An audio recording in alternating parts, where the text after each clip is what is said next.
Despite, being PWD, they're also normal, just like you and me. Sana yung realization na yun will make you more open to people who are different from you.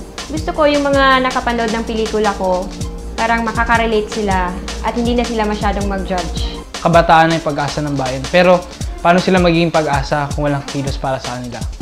Hindi lang tayo aware man, pero nananahimik lang. Hindi naman sila masaya na ginagawa yun eh. Meron silang mga pinagdadaan ng hirap at yun din yung gusto kong maramdaman ng mga manonood. Sobrang lawak kasi ng kapayapaan kung isipin natin eh. Hindi lang siya about conflict. Ang simple-simple lang yung mga pwede natin gawin for the environment.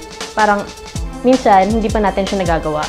Gusto ko ma-realize ng mga tao kung ano yung nararamdaman ng mga taong nagmamahal sa mga transsexual. It's just a matter of respect.